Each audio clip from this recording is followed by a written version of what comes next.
জি 24 ঘন্টা Jack অলিভাল studio থেকে আমি সব্যসাচী শুরু করছি স্পেশাল 24। ইরানের হাতে কোনোভাবেই পরমাণু বোমা থাকতে পারে না। হোয়াইট হাউস থেকে সরাসরি এই বার্তা দিয়ে দেওয়া হয়েছে। আমেরিকার মতে ইরানের হাতে পরমাণু বোমা থাকলে তা বিশ্ব শান্তিতে বিপদ। একই দাবি তো ইসরায়েলের। এই দাবিতেই ইসরায়েলের যুদ্ধে কি তবে আমেরিকাও সামিল হবে, নাকি ইরানকে আবারও বোঝানোর পালা চলবে, আর না হলে ডাবল হামলা?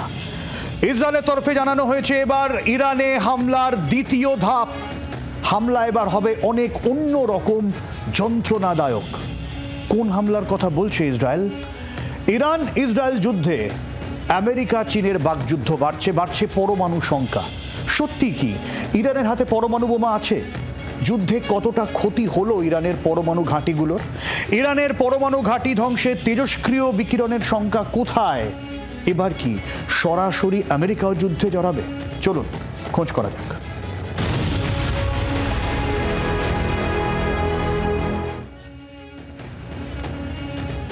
পাঁচ দিন ধরে লাগাতার আকাশযুদ্ধ ইরান ইসরায়েলের অপারেশন রাইজিং লায়ন বনাম ইরানের অপারেশন অনেস্ট প্রমিস 3। দুই পক্ষের ধুন্ধুমার মিসাইল হানার মাঝে এবার আমেরিকার প্রবেশ।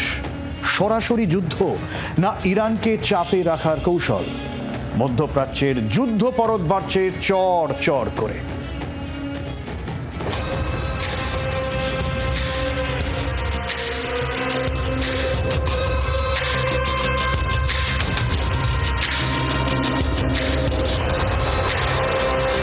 দক্ষিণ চীন সাগর থেকে মধ্যপ্রাচ্যের দিকে রওনা দিয়েছে মার্কিন রণতরী। পূর্ব ভূমধ্য সাগরে মার্কিন রণতরী বাড়ছে। মার্কিন যুদ্ধজাহাজ কার্ল ভিনসন মার্চ থেকেই মোতায়েন ছিল।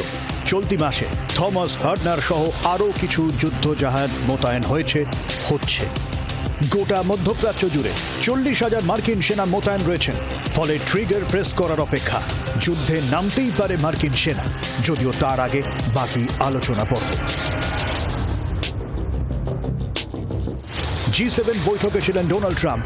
তড়িঘড়ি বৈঠক শেষ করে দেশে ফিরেছেন। সেখান থেকে মধ্যপ্রাচ্যে আসতে পারেন মার্কিন প্রেসিডেন্ট। তবে খবর, মার্কিন ভাইস প্রেসিডেন্ট জেডি ভান্স ইরানের সঙ্গে গিয়ে কথা বলতে পারেন। হুঁশিয়ারি দিয়েছে পাল্টা চীনও। চীনের বিদেশ মন্ত্রকের মুখপাত্র গুয়ো জিয়াকুনের দাবি, আগুনে ঘি ঢালছে আমেরিকা। প্রচ্ছন্ন হুঁশিয়ারির সুর চীনের গলায়।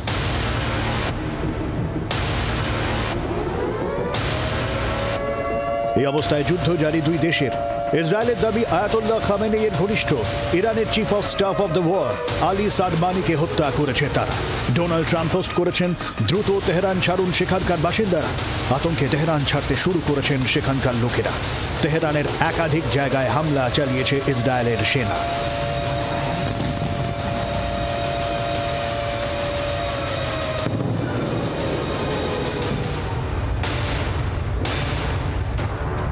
অন্যদিকে হারজিয়া, জেরুজালেম, তেল আভিভ সহ একাধিক জায়গায় এদিনও লাগাতার মিসাইল হামলা জারি রেখেছে ইরান। আবারও ইরানের তবরিজে পাল্টা হামলা হয়েছে।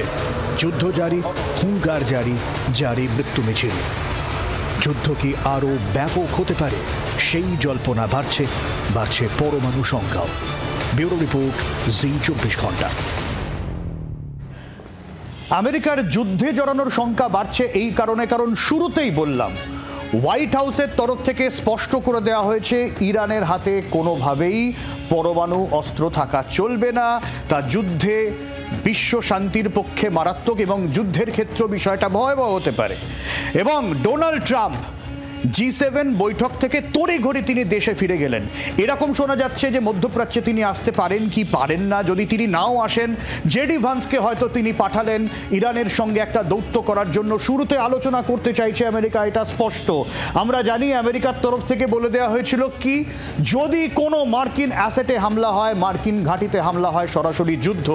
ইসরায়েলে মার্কিন দূতাবাসে মিসাইল আছড়ে পড়েছিল, কিছুটা ক্ষয়ক্ষতি হয়েছিল।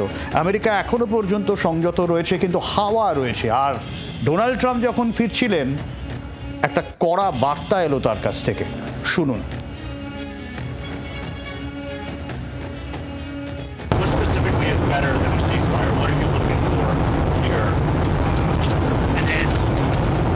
Not a ceasefire, and then so something that will be permanent.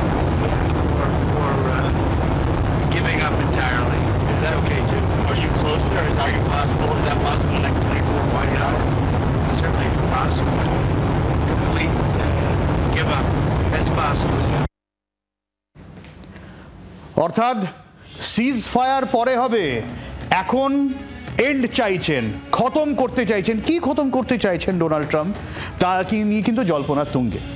America যদি যুদ্ধে জড়ায় তাহলে কি হবে তা নিয়ে জল্পনা জারি রয়েছে। তবে আমেরিকা যুদ্ধে জড়ালে বাকি দেশগুলো যে চুপ করে বসে থাকবে না তা কিন্তু স্পষ্ট। চীনের দুটো কার্গো বিমানের আগমন নিয়ে চর্চা শুরু হয়েছে আন্তর্জাতিক মহলে। কার্গো বিমানের গন্তব্যস্থল কোথায়? আশগাবাদ এয়ারপোর্ট। এই আশগাবাদ এয়ারপোর্ট তুর্কমেনিস্তান ইরানের সীমান্তে। এয়ারপোর্ট থেকে ইরানের দূরত্ব 50 কিলোমিটার। প্রশ্ন উঠছে, কি পাঠাচ্ছে চীন? অস্ত্র, মিসাইল? জল্পনা ছড়াচ্ছে জোরদার। ইরানের পরমাণু ইসরায়েলের অস্তিত্বের পক্ষে বিপদ। ইরানের পরমাণু বিশ্বের জন্য বিপদ। ইসরায়েল আর আমেরিকার এই নিয়ে এক সুর, তা স্পষ্ট। তাই যুদ্ধের শুরু থেকেই ইরানের একের পর এক পরমাণু ঘাঁটিতে হামলা চালিয়ে গিয়েছে ইসরায়েল। কিন্তু প্রশ্ন হচ্ছে, কতটা ক্ষতি হয়েছে তাতে? আগে বোঝা যাচ্ছিল, এরকম মনে করা হচ্ছিল ভালো রকম ক্ষতি হয়েছে ইরানের, কিন্তু এইবার নতুন করে জল্পনা। কারণ মাথায় রাখতে হবে, ইরানের যেসব পরমাণু ঘাঁটিগুলো রয়েছে তা মাটি থেকে অনেকটা নিচে, আর ওপরে শক্তিশালী বাংকার। সেগুলো কি আদৌ ধ্বংস করা গিয়েছে?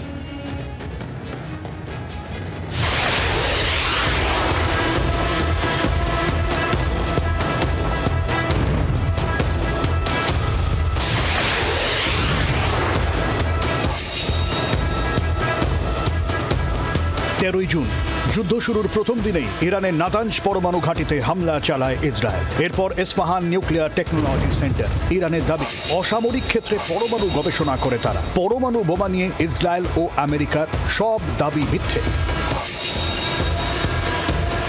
ইরানের বেশ কিছু পরমাণু ঘাঁটি দীর্ঘদিন আমেরিকার ইসরায়েলের টার্গেট। নাতাঞ্জ আর ইস্পাহান ছাড়াও উল্লেখযোগ্য ফর্ডো ফুয়েল এনরিচমেন্ট প্ল্যান্ট,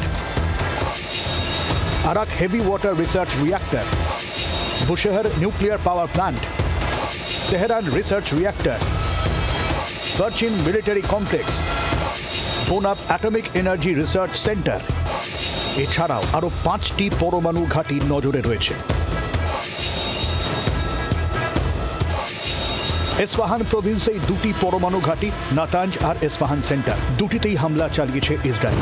দুটি ক্ষেত্রেই পরমাণু ঘাঁটি বিকল হয়ে যাওয়ার মতো বিষয়ের সামনে আসেনি। আন্তর্জাতিক পরমাণু সংস্থার তরফেও জানিয়ে দেওয়া হয়েছে, বড়সড় কোনো তেজস্ক্রিয় বিকিরণের বিষয়ও সামনে আসেনি। ফলে প্রাথমিকভাবে যুদ্ধে ইরানের পরমাণু ঘাঁটি ধ্বংসের যে সাফল্যের খবর ইসরায়েলের তরফে এসেছিল তা মিলিয়ে গিয়েছে। এখানেই উঠে আসছে ইরানের শক্তিশালী দুর্ভেদ্য দুর্গের কথা। মাটির গভীরে কি লুকিয়ে রেখে ইরান, বিশেষ করে চর্চায় কোমের ফর্ডো পরমাণু ঘাঁটি। ব্যুরো রিপোর্ট, জি 24 ঘন্টা। ইসরায়েল যেভাবে ইরানের পরমাণু ঘাঁটি টার্গেট করছে তা কিন্তু টেকনিক্যালি বেশ বিপজ্জনক। যদি বড়সড় ক্ষতি হয়, তা থেকে তেজস্ক্রিয় বিকিরণের সংখ্যা মারাত্মক। সেক্ষেত্রে ফল ভুগতে হতে পারে কয়েক প্রজন্ম ধরে। এমনটাই মত পরিবেশ এবং বায়ু দূষণ গবেষক রবীন্দ্রভারতী বিশ্ববিদ্যালয়ের অধ্যাপক সুদীপ্ত ভট্টাচার্যের। সাধারণ মানুষের মধ্যে রেডিয়েশনের প্রভাব, প্রথম জেনেটিক মিউটেশন হয়ে যেতে পারে, রক্তে রক্তাল্পতা, মাথা ঝনঝন, বমি বমি ভাব, এসবগুলো খুব সাময়িক তাৎক্ষণিক ক্ষতি। কিন্তু সবচেয়ে বড় ক্ষতি সেটা হচ্ছে জেনেটিক মিউটেশন। ইতিপূর্বেই আমরা হিরোশিমা নাগাসাকির কথা জানি, আমরা চেরনোবিলের কথা জানি। এই ধরনের ঘটনা যদি ঘটে তাহলে চেরনোবিল আরেকটি দ্বিতীয় হতে কিন্তু বেশি সময় লাগবে না। পরিবেশের ক্ষতি যদি আপনি বলেন তাহলে পরিবেশের ক্ষেত্রে এটা মারাত্মক ক্ষতি এবং এটা সুদূর প্রসারী ক্ষতি। কারণ বাস্তুতন্ত্রের মধ্যে এই রেডিয়েশনটা ঢুকে যাবে, কৃষিজ পণ্যের মধ্যে ঢুকে যাবে, জলের সঙ্গে কন্টামিনেট করবে, মাটির সঙ্গে কন্টামিনেট করবে এবং এই সুদূর প্রসারী ক্ষতি, এই কন্টামিনেশন, এটা কিন্তু কয়েক বছর নয়, কয়েকশো বছর ধরে চলতে থাকবে। কিন্তু ক্ষতি কতটা হয়েছে তা নিয়ে তো প্রশ্ন রয়েছেই। কারণ ইরানের এক একটা পরমাণু ঘাঁটি যেন দুর্ভেদ্য। উদাহরণ দিচ্ছি আপনাদের, ইরানের কোম, সেখানে রয়েছে ফর্ডো ফুয়েল এনরিচমেন্ট প্ল্যান্ট। পাহাড়ের নিচে ইরানের গভীর পরমাণু ঘাঁটি।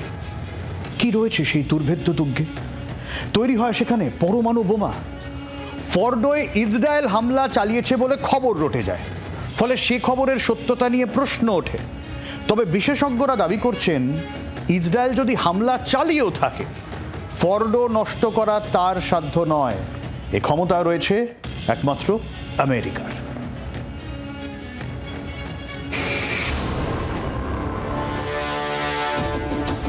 দু সালে ইরানের কোমের ফর্ডো পরমাণু ঘাঁটির বিষয়ে সামনে আসে। হইচই পড়ে যায় গোটা বিশ্বে। পাহাড়ের তলায় বিশাল পরমাণু ঘাঁটি, ফর্ডো ফুয়েল এনরিচমেন্ট প্লান্ট। গ্রানাইট পাথরের পাহাড়ের ভেতরে এই ঘাঁটি, মাটি থেকে 260 থেকে 300 ফুট গভীরে। গ্রানাইটের পাহাড়, কংক্রিট আর স্টিল দিয়ে তৈরি এই ঘাঁটি। সারাক্ষণ আকাশ ও স্থলপথে কড়া নজর। ফর্ডোর উপর যাতে কোনো রকম কোনো আকাশপথে আঘাত না আসে, তার জন্য ইরান মোতায়েন করেছে বেভার 373 আর S-300। ফর্ডো ইরানের পরমাণু ঘাঁটির হৃদয় বলা চলে। প্রায় 2000 সেন্ট্রিফিউজ রয়েছে ইরানের ফর্ডোতে। পরমাণু বোমা তৈরির ক্ষেত্রে ইউরেনিয়াম পরিশোধনের মাত্রা হতে হয় 90%। খবর, ফর্ডোতে 60% পর্যন্ত ইউরেনিয়াম পরিশোধন সম্ভব। ফর্ডোয় ইসরায়েলের হামলার বেশ কিছু ফুটেজ সামনে এসেছে। সত্যি মিথ্যে কেউই খোলসা করেনি, না ইসরায়েল না ইরান। কিন্তু বিশেষজ্ঞরা বলছেন, ফর্ডো ভেদ করা ইসরায়েলের জন্য সহজ নয়। ইসরায়েলের রয়েছে GBU-28 বাংকার ব্লাস্টার, 30 মিটার পর্যন্ত গভীরে ক্ষতি করতে সক্ষম। অথচ ফর্ডোর গভীরতা তো 80 থেকে 90 মিটার। সুতরাং ফর্ডোতে হামলা হলেও তাতে পরমাণু ঘাঁটি অচল হবে না। ভরসা একমাত্র আমেরিকা। ফর্ডো ধ্বংস করতে পারে একমাত্র আমেরিকা। আমেরিকার রয়েছে GBU-57। আমেরিকার GBU-57 massive ordnance penetrator B-2 Spirit stealth বম্বার্সের বই নিয়ে যাওয়া এই বোমায় 60 মিটার পর্যন্ত তছনছ হতে পারে, আর 8 মিটার পর্যন্ত কংক্রিটের বাংকার ধ্বংস হতে পারে। কিন্তু তাও ফর্ডোর বুকে আঘাত হানা সম্ভব নয়। ফর্ডোর একাধিক টানেল সহ একাধিক জায়গায় এই বোমা একাধিকবার ফেললেই তবে ফর্ডো ধ্বংস সম্ভব। আমেরিকা কি ইসরায়েলের হাতে সে অস্ত্র তুলে দেবে, নাকি এই ফর্ডোতেই তৈরি হচ্ছে ইরানের মারণাস্ত্র? জল্পনা জারি। ব্যুরো রিপোর্ট, জি 24 ঘন্টা। আরে এই আলোচনার মধ্যেই না বারবার ঘুরে ফিরে আসছে পরমাণু বোমা নিয়ে দাদাগিরির প্রসঙ্গ। দেখুন, 1994 সালে ইউক্রেন বিশ্বের 3য় পরমাণু শক্তিধর দেশ ছিল। কিন্তু সেই বছর বুদাপেস্ট মেমোরান্ডাম হয়, তাতে ইউক্রেন পরমাণু নিরস্ত্রীকরণের পথে হাঁটে। বদলে বিশ্বের দাদারা ইউক্রেনকে কি বলেছিল?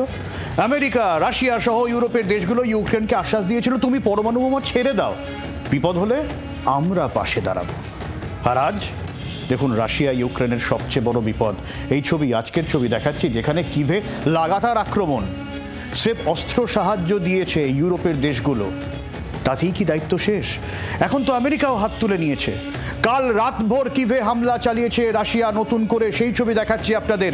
ইরানের ক্ষেত্রেও পরমাণু অস্ত্রে আপত্তি রয়েছে পশ্চিমী দুনিয়ার। এই দাদাগিরি নিয়ে কিন্তু প্রশ্ন থেকেই যাচ্ছে। পারমাণবিক অস্ত্রের ক্ষেত্রে তো একটা দাদাগিরি অনেকদিন ধরেই চলছে। অর্থাৎ আন্তর্জাতিক রাজনীতিতে যারা দাদা, তারা পারমাণবিক অস্ত্র রাখতে পারবে, কিন্তু অন্যরা পারবে না। এই যে বৈষম্য, এটা তো অনেকদিন ধরেই চলছে।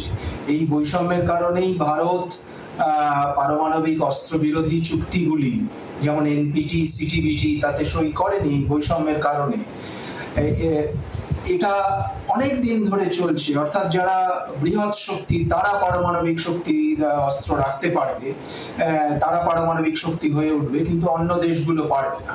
তবে এ সত্ত্বেও যেটা বলা যায় যে পারমাণবিক অস্ত্র যদি ছড়িয়ে পড়ে, পৃথিবীর সব দেশের হাতেই যদি পারমাণবিক অস্ত্র চলে যায়, তাহলে তার অপব্যবহারও হতে পারে। সেই কথাটাও কিন্তু মাথায় রাখতে হবে। সেটাই অস্ত্র নিরোধক চুক্তির মূল উদ্দেশ্য ছিল, কিন্তু সেই চুক্তিরও পরে অপব্যবহার হয়েছে। ফলে পারমাণবিক অস্ত্রের ক্ষেত্রে এক ধরনের দাদাগিরি তো বিশ্বজুড়ে আছে, সেটা অনেকদিন ধরেই আছে। কিন্তু এটাও মাথায় রাখতে হবে, উন্মাদ মৌলবাদী কোনো দেশের হাতে পরমাণু বোমা মানে তা গোটা বিশ্বের বিপদের। যেমন পাকিস্তান গোটা বিশ্বের কাছে বিপদের। ইরান দাবি করেছিল ইসরায়েল যদি তাদের ওপর পরমাণু হামলা চালায় পাকিস্তান নাকি পাল্টা হামলা চালাবে। পাকিস্তান যদিও তা খারিজ করে দিয়েছে, তবে তার সাথে ইসরায়েলকেও হুঁশিয়ারি দিয়ে রেখেছে পাকিস্তান। আসলে মৌলবাদীদের হাতে ক্ষমতা মানে বাঁদরের হাতে বন্দুক। যে বন্দুক তৈরির কাজ ইরান চালাচ্ছে কিনা তা নিয়ে প্রশ্ন উঠেছে বারবার। তার কারণ ঘন ঘন ভূমিকম্প।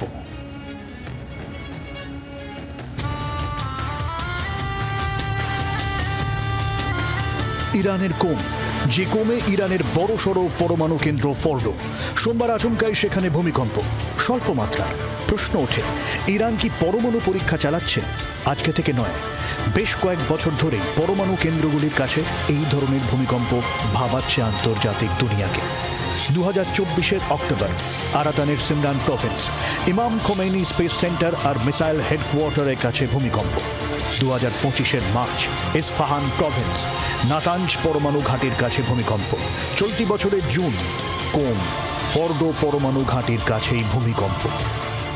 এখান থেকে বিশেষজ্ঞদের অনেকের দাবি গোপনে পরমাণু বোমা পরীক্ষা চালাচ্ছে ইরান। পরিবেশবিদরা অবশ্য বলছেন ইরান ভূমিকম্প প্রবণ অঞ্চলের মধ্যে পড়ে।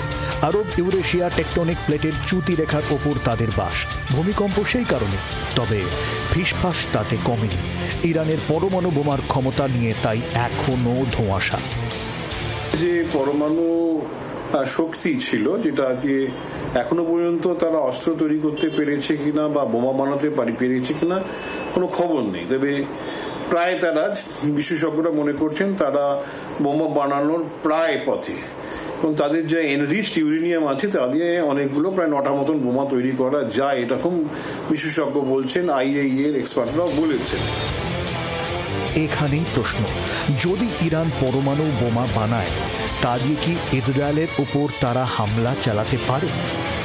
যেখানে ওদের অস্ত্র পরমাণু অস্ত্র রাখা আছে বা পরমাণুর তৈরি করতে গেলে যেগুলো লাগে সেসব যেগুলো রয়েছে, তা পাহাড়ের কোন এক পাহাড়ের নিচে আছে বলে বলা হচ্ছে, এবং সেখানেই এখন আমেরিকা চাইবে সেখানেই অ্যাটাক করতে, যাতে করে আর কোনো ওদের কোনো দুশ্চিন্তা না থাকে। এবং সেখানে যদি অ্যাটাক হয়ে যায় তাহলে আর কিছু কোনো দুর্ভাবনা থাকবে না। সুতরাং ইসরায়েলের উপরে যে পরমাণু বোমা নিক্ষেপ হবে,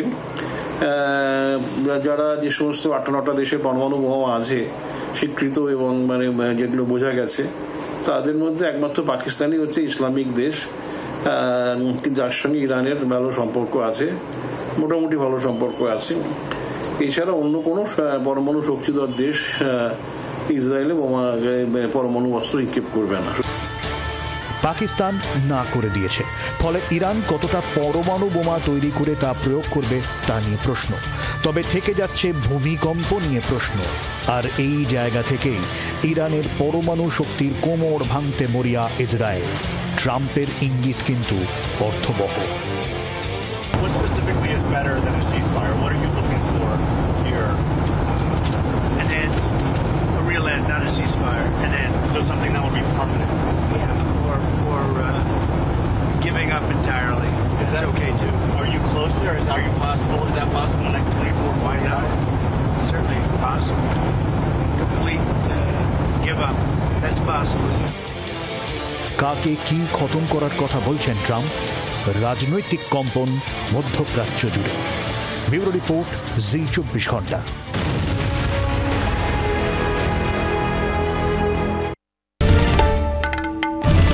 বাংলার আওয়াজ, বাঙালির আবেগ, জি 24 ঘন্টা।